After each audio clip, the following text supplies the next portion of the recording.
ہمیشہ دیکھا تو اپنی بہن کی نظر سے دیکھا، میں نے اس کو کبھی غلط نظر سے نہیں دیکھا۔ جب میں نے کسی کی بہن پر غلط نظر نہیں ڈالی تو میری بہن پر غلط نظر ڈالنے کی جرت کون کر سکتا ہے؟ کما تدین تدان، جیسا کرو گے ویسا بھرو گے۔ یہاں پر بھی نوجوان موجود ہیں، بس میں آخری بات یہاں پر تم کو یہ سمجھانا چاہتا ہوں میرے بھائیوں، غور کرو، اگر آج تمہارے تعلقات کسی دوسرے کی ماں بہن بیٹیوں سے ہیں تو آپ اپنی ماں بہن بیٹیوں کو بھی دیکھو۔ اگر دوسروں کے ساتھ تمہارے تعلقات ہیں تو تمہاری بہنیں بھی تمہارے پاس موجود ہیں۔ اگر تم دوسروں کی بہن بیٹیوں کو تکو گے تو تمہاری بہن بیٹیوں کو بھی کوئی نہ کوئی تکے گا، کیونکہ اس کو اللہ کہتا ہے گندا راستہ ہے۔ جس راستے پہ تم چل رہے ہو وہ راستہ ہی گندا ہے، وہ راستہ ہی ایسا جو تمہاری بہن بیٹی ماں تکا رہا ہے۔ اللہ تعالیٰ تمہیں اس گندے راستے پر چلانے سے محفوظ فرما لے۔ کون تزانی حلیلہ تجارک۔ ایک حدیث اور جو میں نے پڑھی ہے، کبیرہ گناہ، یا تین گوئے یہ کبیرہ گناہ بڑے گناہ ہیں۔ ایک حدیث وعن ابي هريره رضي الله تعالى عنه قال قال رسول الله صلى الله عليه وسلم اجتنبوا السبع الموبقات قالوا وما هن يا رسول الله قال الشرك بالله والسحر وقتل النفس التي حرم الله الا بالحق واكل الربا واكل مال اليتيم وتولي يوم الزحف وقذف المحسنات المؤمنات الغافلات، رواه البخاری في کتاب التوحید۔ اس حدیث کو بھی امام بخاری کتاب التوحید میں ایسے ہی لائے جیسے میں نے آپ کے سامنے پڑھ دیا۔ حضرت ابو ہریرہ فرماتے ہیں کہ اللہ کے نبی نے فرمایا 7 گناہوں سے بچو جو تم کو ہلاک کو برباد کر دیتے ہیں۔ مہلک سے زیادہ خطرناک جملہ ہے۔ مہلک کہتے ہیں ہلاکت، لیکن آدمی بعد میں بڑھ جائے۔ جیسے ہمارا کام چل رہا ہے، کاروبار چل رہا، اچانک کاروبار ٹھپ ہو گیا، بیٹھ گیا، ہلاک ہو گیا، لیکن ہم نے محنت کی پھر ہم ابھر گئے۔ تو یہ ہے ہلاکت ایسی جس سے ہم ابھر سکتے ہیں، لیکن موبق اس ہلاکت کو کہتے ہیں جس سے ابھرنے کا موقع نہ ملے۔ آپ برباد تو ہمیشہ کے لیے برباد۔ تو آپ نے فرمایا 7 ایسے گناہوں سے بچو جو انسان کو تباہ کر دیتے ہیں، ہلاک کر دیتے ہیں، ہلاک برباد کر دیتے ہیں۔ پھر فرمایا صحابہ نے وہ کون سے گناہ ہیں جو انسان کو اٹھنے کا موقع نہیں دیتے، تباہ کر دیتے؟ فرمایا الشرک باللہ، پہلی چیز وہی جس کی وضاحت میں کر چکا ہوں، اللہ کے ساتھ دوسرے کو شریک کرنا۔ دوسری چیز والسحر، جادو کرنا، جادو، کسی کو کچھ کھلا دیا۔ مولوی صاحب ہمارے یہاں بیٹھے رہتے ہیں، ہمارے محلے سے بہت دور نہیں ہے، لڑکے اور لڑکیوں کی بھیڑ لگی رہتی ہے، اور زیادہ تر وہ لوگ آتے ہیں آپ کو بتائیں جو یہ کہتے ہیں کہ مولوی صاحب گھر والے تیار نہیں ہیں اور ایسا کوئی تعویذ دے دو کہ وہ لڑکی کے گھر والے تیار ہو جائے، لڑکی تو تیار ہے۔ لڑکیاں بھی کہتی ہیں یہ، تو وہ ملا مولوی پیٹ کی توند اس کی ایسی بڑی ہو گئی ہے جیسے سوتا ہے تو دلی کا جامع مسجد کا گنبد اپ ڈاؤن کرتا ہو، مال حرام کھا کھا کر، تو وہ یہی کام کرتا ہے۔ میں نے ایک بار اس مولوی سے پوچھا مولوی صاحب اگر کسی کو آپ کی بیٹی سے محبت ہو جائے تو کیا آپ اس کو بھی تعویذ دے دیں گے؟ کہ چپ، یہ کیا بات؟ ہم نے کہا جو دوسروں کے لیے کنواں کھودتا ہے کیا وہ خود پہلے اس کنویں میں گرتا ہے؟ اگر کوئی آپ کو بتائے نہیں اور چپکے سے آ جائے اور آپ ہی کی بیٹی سے محبت کر رہا ہو تو کیا ہوگا؟ چپ رہو۔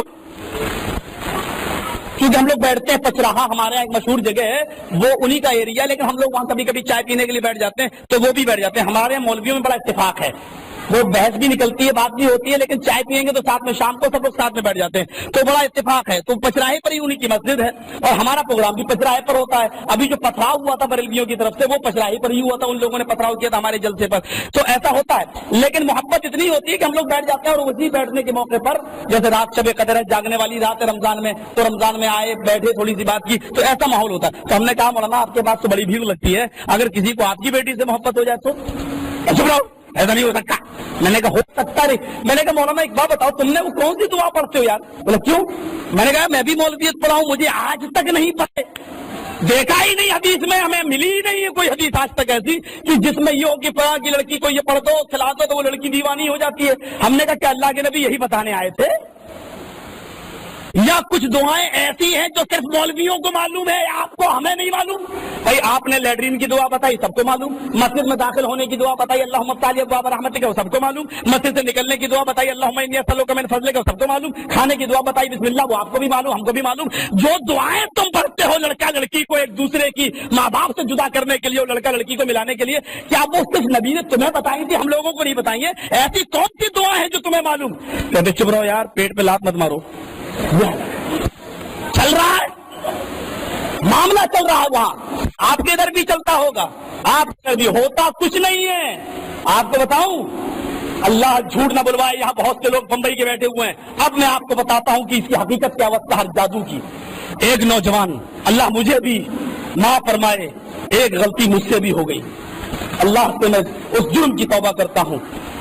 میرے ہاں ایک آدمی بیمار تھا، لیکن میرا پروگرام تھا بامبے میں، تو میں نے سنا ایک آدمی بہت ماہر ہے اس معاملے میں، لیکن میں یہ نہیں جانتا تھا کہ میں یہ سمجھتا تھا یہ تعویذ گنڈے نہیں کرتا ہے، اور حقیقت میں وہ تعویذ گنڈے نہیں کرتا تھا۔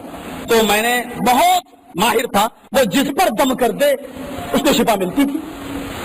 تو میں نے یہ سوچا یار یہ آدمی تعویذ گنڈے تو نہیں کرتا ہے، دم ہی تو کرتا ہے، چلو اس میں کیا برائی ہے۔ تو میرے اٹاوا میں ایک آدمی بیمار تھا، میں اس کو لا کے اس کو دکھا دیا، وہ صحیح ہو گیا۔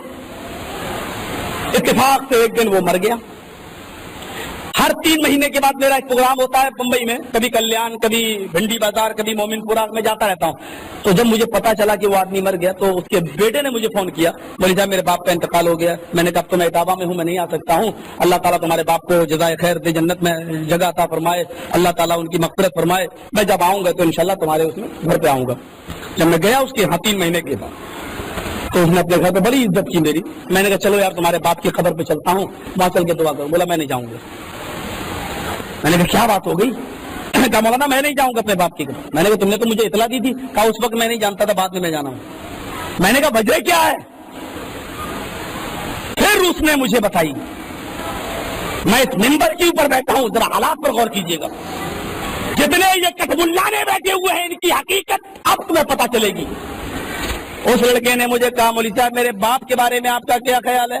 میں نے کہا تیرے باپ کی پوری بمبئی عزت کرتا تھا، اس کو بہت بڑا آدمی سمجھتا تھا، جس کے اوپر دم کر دے وہ مریض ٹھیک ہو جاتا تھا۔ کہا کہ مولوی صاحب میں بھی اپنے باپ کو ایسا ہی سمجھتا تھا۔ ایک دن میرے پاس کوئی شخص آیا، میں نے اس آدمی کو کبھی نہیں دیکھا، لیکن شکلاً وہ کالا کلوٹا تھا۔ وہ مجھ سے کہنے لگا کہ کیا تم اپنے باپ کی طرح عزت کمانا چاہتے ہو؟ میں نے اس سے کہا کہ میرے باپ تو بہت بڑے نیک آدمی تھے، وہ دن بھر نمازیں پڑھا کرتے تھے اور رات میں بھی جاگا کرتے تھے، یہ مقام مجھے کیسے مل جائے گا جبکہ میں نے اتنی عبادتیں نہیں کی؟ کہا تمہیں تمہارے باپ سے بھی بڑی عزت مل جائے گی، جو کام تمہارے باپ کیا کرتے تھے وہ کام تم ایک بار کر لو۔ کہا کیا؟ چلو۔ پھر وہ مجھے میرے باپ کے کھیت میں لایا، جو مرنے کے بعد وہ کھیت آٹومیٹک میرے ہو گئے۔ وہاں ایک جھونپڑی پڑی ہوئی تھی جہاں مجھے معلوم ہے کہ میرا باپ یہیں پر رات میں نمازیں پڑھا کرتا تھا۔ اس نے مجھ سے پوچھا کہ یہ جھونپڑی میں تمہارا باپ کیا کرتا تھا؟ میں نے کہا نمازیں پڑھا کرتا تھا۔ کہا نہیں، تمہارا باپ اس جھونپڑی میں نماز نہیں پڑھا کرتا تھا، وہ دن میں مسجد میں نماز پڑھتا تھا، وہ لوگوں کو دھوکہ دیتا تھا۔ رات کی تاریکی میں جھونپڑی میں تمہارا باپ یہاں کھڑا ہو جاتا تھا، میں تمہارے باپ کے سامنے کھڑا رہتا تھا، اور وہ باپ تمہارا رات بھر مجھے سجدہ کیا کرتا تھا۔ میں نے اس کو جو منتر بتائے تھے، جو وظیفہ بتایا تھا، تمہارا باپ وہی کام کیا کرتا تھا، وہ مجھے سجدہ کرتا تھا۔ پھر اس نے اپنا چولا اتارا اور کہا کہ میں انسان نہیں ہوں، میں شیطان ہوں، شیطان، میں تیرے باپ کا ساتھی ہوں۔ میں نے تیرے باپ کو ایک دعا بتائی، میں ہی کسی پر حملہ کرتا تھا، اس کو بیمار کر دیا کرتا تھا، اس کی خون کی رگوں میں دوڑتے ہوئے، اور اسی کے دل میں یہ وسوسہ ڈالتا تھا کہ فلاں آدمی کے پاس جاؤ، وہ تمہیں ٹھیک کر دے گا۔ پھر وہ آدمی میرے پاس آیا، پھر میں اس کو وسوسہ ڈالتا تھا، وہ تمہارے باپ کے پاس آتا تھا، اور جو چیز شرکیہ میں نے تمہارے باپ کو بتائی تھی، وہی شرکیہ چیز تمہارا باپ اس مریض پر پڑا کرتا تھا، میں اس کے اندر سے نکل جاتا تھا، اور وہ یہ سمجھتا تھا کہ اللہ کے کلام میں بڑی طاقت ہے، تم یہ کام کر لو، تمہارے باپ سے بھی زیادہ عزت تمہیں ملے گی۔ میں نے کہا پرلے درجے کے شیطان، نکل جا میرے کھیت سے، جھونپڑی سے، جو کام میرے باپ نے کیا وہ میں کبھی نہیں کروں گا۔ اس کا بیٹا آج بھی پکا سچا موحد ہے۔ پھر وہ مجھے اپنے دوسرے گھر کی طرف لے گیا کلیان میں نے دیکھا اس کی ایک بہن کو جو آنکھیں نکالے ہوئے ہیں، ہاتھ پیر ایسے ہیں، اور ایسے نگاہیں پھاڑ کے دیکھ رہی ہے جیسے کھا جائیں گے۔ کہا مولانا وہ شیطان آج تک مجھے تنگ کرتا ہے، میری بہن کو پریشان کرتا ہے، مجھے بھی تنگ کرتا ہے، میری بیوی کو بھی دورے پڑتے ہیں۔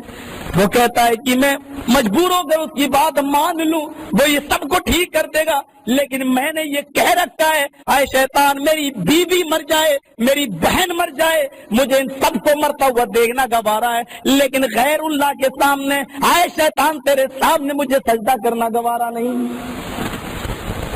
میری آنکھوں میں بھی آنسو آ گئے، میں نے اس کو دعائیں دی، میں نے کہا اللہ تجھے تیرے مسلک پر، تیرے مذہب پر ثابت قدم رکھے، اللہ تجھے شیطان کے شر سے بچائے۔ میرے بھائیو، اب آپ غور کرو کہ ہمارے گھر کی عورتیں کہاں جا رہی ہیں، اب آپ غور کرو کہ ہمارے گھر میں ہماری بہنیں کہاں جا رہی ہیں، اب آپ غور کرو میرے پیارے ساتھیو، قرآن کے اندر تو اللہ کے نبی نے تو چند دعائیں بتائی ہیں جس کے اوپر جادو ٹونے کا اثر ہو، شیطانیت کرو، سورہ فاتحہ پڑھ لیا کرے، سورہ بقرہ کا پہلا رکوع پڑھ لیا کرے، سورہ بقرہ کے آخری رکوع کی 3 آیتیں پڑھ لیا کرے، آیت الکرسی پڑھ لیا کرے، اللہ کے نبی فرماتے ہیں چاروں قل پڑھ لیا کرے، انہی تمام صورتوں کو پڑھ کے دم کر لیا کرو۔ یہ علاج بتایا ہے جناب محمد رسول اللہ صلی اللہ علیہ وسلم نے۔ صحیح بخاری کے اندر تو یہاں تک آیا ہے کہ جو انسان صبح 100 مرتبہ لا الہ الا اللہ وحدہ لا شریک لہ لہ الملک و لہ الحمد وہو علی کل شیء قدیر، اور شام کو تونے سے اتنی عبادتیں نہیں کی، کہا تمہیں تمہارے باپ سے بھی بڑی عزت مل جائے گی، جو کام تمہارے باپ کیا کرتے تھے وہ کام تم ایک بار کر لو۔ کہا کیا؟ چلو پھر وہ مجھے میرے باپ کے کھیت میں لایا، جو مرنے کے بعد وہ کھیت آٹومیٹک میرے ہو گئے۔ وہاں ایک جھونپڑی پڑی ہوئی تھی جہاں مجھے معلوم ہے کہ میرا باپ یہیں پر رات میں نمازیں پڑھا کرتا تھا۔ اس نے مجھ سے پوچھا کہ یہ جھونپڑی میں تمہارا باپ کیا کرتا تھا؟ میں نے کہا نمازیں پڑھا کرتا تھا۔ کہا نہیں، تمہارا باپ اس جھونپڑی میں نماز نہیں پڑھا کرتا تھا، وہ دن میں مسجد میں نماز پڑھتا تھا، وہ لوگوں کو دھوکہ دیتا تھا، رات کی تاریکی میں جھونپڑی میں تمہارا باپ یہاں کھڑا ہو جاتا تھا، میں تمہارے باپ کے سامنے کھڑا رہتا تھا، اور وہ باپ تمہارا رات بھر مجھے سجدہ کیا کرتا تھا۔ میں نے اس کو جو منتر بتائے تھے، جو وظیفہ بتایا تھا، تمہارا باپ وہی کام کیا کرتا تھا، وہ مجھے سجدہ کرتا تھا۔ پھر اس نے اپنا چولا اتارا اور کہا کہ میں انسان نہیں ہوں، میں شیطان ہوں، شیطان، میں تیرے باپ کا ساتھی ہوں، میں نے تیرے باپ کو ایک دعا بتائی، میں ہی کسی پر حملہ کرتا تھا، اس کو بیمار کر دیا کرتا تھا، اس کی خون کی رگوں میں دوڑتے ہوئے، اور اسی کے دل میں یہ وسوسہ ڈالتا تھا کہ فلاں آدمی کے پاس جاؤ وہ تمہیں ٹھیک کر دے گا۔ پھر وہ آدمی میرے پاس آیا، پھر میں اس کو وسوسہ ڈالتا تھا، وہ تمہارے باپ کے پاس آتا تھا، اور جو چیز شرکیہ میں نے تمہارے باپ کو بتائی تھی، وہی شرکیہ چیز تمہارا باپ اس مریض پر پڑا کرتا تھا، میں اس کے اندر سے نکل جاتا تھا، اور وہ یہ سمجھتا تھا کہ اللہ کے کلام میں بڑی طاقت ہے، تم یہ کام کر لو، تمہارے باپ سے بھی زیادہ عزت تمہیں ملے گی۔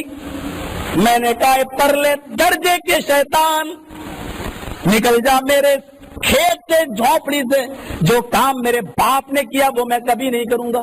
اس کا بیٹا آج بھی پکا سچا مواحد ہے۔ پھر وہ مجھے اپنے دوسرے گھر کی طرف لے گیا کلیان میں نے دیکھا اس کی ایک بہن کو جو آنکھیں نکالے ہوئے ہیں، ہاتھ پیر ایسے ہیں، اور ایسے نگاہیں پھاڑ کے دیکھ رہی ہے جیسے کھا جائیں گے۔ کہا مولانا وہ شیطان آج تک مجھے تنگ کرتا ہے، میری بہن کو پریشان کرتا ہے، مجھے بھی تنگ کرتا ہے، میری بیوی کو بھی دورے پڑتے ہیں، وہ کہتا ہے کہ میں مجبور ہو کر اس کی بات مان لوں، وہ یہ سب کو ٹھیک کر دے گا، لیکن میں نے یہ کہہ رکھا ہے اے شیطان میری بیوی مر جائے، میری بہن مر جائے، مجھے ان سب کو مرتا ہوا دیکھنا گوارا ہے، لیکن غیر اللہ کے سامنے اے شیطان تیرے سامنے مجھے سجدہ کرنا گوارا نہیں۔ میری آنکھوں میں بھی آنسو آ گئے، میں نے اس کو دعائیں دی، میں نے کہا اللہ تجھے تیرے مسلک پر، تیرے مذہب پر ثابت قدم رکھے، اللہ تجھے شیطان کی شر سے بچائے۔ میرے بھائیو، اب آپ غور کرو کہ ہمارے گھر کی عورتیں کہاں جا رہی ہیں، اب آپ غور کرو کہ ہمارے گھر میں ہماری بہنیں کہاں جا رہی ہیں، اب آپ غور کرو میرے پیارے ساتھیو، قرآن کے اندر تو اللہ کے نبی نے تو چند دعائیں بتائی ہیں جس کے اوپر جادو ٹونے کا اثر ہو، شیطانیت کرو، سورہ فاتحہ پڑھ لیا کرے، سورہ بقرہ کا پہلا رکوع پڑھ لیا کرے، سورہ بقرہ بقرہ کے آخری رکوع کی 3 آیتیں پڑھ لیا کرے، آیت الکرسی پڑھ لیا کرے، اللہ کے نبی فرماتے ہیں چاروں قل پڑھ لیا کرے، انہی تمام صورتوں کو پڑھ کے دم کر لیا کرو، یہ علاج بتایا ہے جناب محمد رسول اللہ صلی اللہ علیہ وسلم نے۔ صحیح بخاری کے اندر تو یہاں تک آیا ہے کہ جو انسان صبح 100 مرتبہ لا الہ الا اللہ وحدہ لا شریک لہ لہ الملک و لہ الحمد وہو علی کل شیء قدیر، اور شام کو سونے سے پہلے 100 مرتبہ اس کا ورد کرے گا، اس گھر کے اندر کیا اس آدمی کے اوپر بھی کبھی شیطان کا اثر ہو ہی نہیں سکتا، شیطان اس سے دور رہے گا۔ میرے بھائیوں، آپ ان اوراد کو، ان وظائف کو اپنا وظیفہ بنائیے اور ان دعاؤں کو اپنا وظیفہ بنائیے۔ والسحر، جادو، آج بھی کلکتہ کی سرزمین پر ایک آدمی ایسا ہے، آج بھی زندہ ہے، مجھے معلوم نہیں کہ میں 3 سال پہلے آیا تھا، میں نے یہ بات بتائی نہیں، آج بھی ایک ایسا آدمی کلکتہ کی سرزمین پر زندہ جس کو لوگ پیر سمجھتے ہیں، جو اپنا پیشاب کرتا ہے پیالے کے اندر، اس میں سیاہی ڈالتا ہے اور اسی پیالے سے، اسی پیشاب سے قرآن کی آیتوں کا تعویذ بنا کر لوگوں کو دیتا ہے۔ میں نے ایک بار اس کے خلاف بات تقریر کر دی، پھنس گیا، چاروں طرف اس کے مریدوں نے گھیر لیا، معافی مجھے مانگنا پڑی، چلو آئندہ نہیں بولیں گے۔ یہ حال ہے میرے بھائیوں، ذرا غور کرو میرے پیارے ساتھیوں، ذرا غور کرو کہ بس آج کیسے کیسے جادو کیے جا رہے ہیں اور جادو کے لیے کون کون سا چندے اپنائے جا رہے ہیں۔ حیدرآباد دکن کی بات کر رہا ہوں میں، اپنے علاقے کی، ہمارے یہاں پر بھی حیدرآباد ہے، میں اس حیدرآباد کی بات کرتا ہوں، اور اس حیدرآباد کو آپ نہ جانتے ہو تو ثانیہ مرزا کے نام سے جان سکتے ہیں، وہ چڑیل بھی آپ ہی کی یہاں کی بہو بن گئی ہے۔ ذرا غور کرو میرے پیارے ساتھیوں، اس کے علاقے کے اندر میں گیا، ایک آدمی نے میری تقریر سنی، اللہ اس کا اجر تجھ سے میں مانگتا ہوں، عوام سے نہیں مانگتا، اس کا جو بدلہ میرا حق بنتا ہو تو اللہ مجھے اجر عطا فرما دے، نہیں دے گا تو تیری مرضی، تو جانتا ہے، لیکن آئے اللہ، وہ آدمی میری بات سن کر پکا سچا موحد بن گیا، اس نے نہ صرف جادو تو نہ چھوڑا بلکہ اپنا مسلک بھی چھوڑ دیا اور وہ پکا سچا اہل حدیث بن گیا۔ وہ آدمی آتا ہے اسٹیج پر اور کہتا مولانا آپ نے جو بات بتائی، پھر اس کے بعد ایسے ہی جراب پہنے ہوئے تھا جیسے میں پہنے ہوئے ہوں یہ چمڑے کا، اس نے اپنی چین کھولی اور چین کی یہاں موزے کے اندر سے اس نے اتنا چھوٹا سا قرآن نکالا جو پیروں سے دبائے ہوئے تھے۔ کہا مولانا میں نے اس کو 40 دن تک روندا، 40 دن تک میں نے اس کو پہن کر پیشاب کیا، پائخانہ کیا، اب ایک شیطان میرے پاس ہے، میں جو کام لیتا ہوں وہ کرتا ہے، وہ کہتا ہے کہ مجھ سے بڑا شیطان تو تو ہے، اس لیے کہ جو کام میں کرنا چاہتا ہوں وہ کام تو کر رہا ہے، اب جو مانگے گا وہ بیٹھے بیٹھے ساری چیز منگا دیتا ہے، بیٹھے بیٹھے ساری چیز منگا دیتا ہے، لیکن چوری کر کے، پیسہ دے کر نہیں، چوری کر کے اس سے کہو یہ لاؤ، فوراً حاضر ہو جاتا ہے۔ لوگ سمجھتے ہیں کہ اس کے پاس جنات ہے، حالانکہ جنات نہیں، اس کے پاس شیطان ہے، وہ یہ شوبدہ بازی کر کے لوگوں کو بیوقوف بناتا تھا۔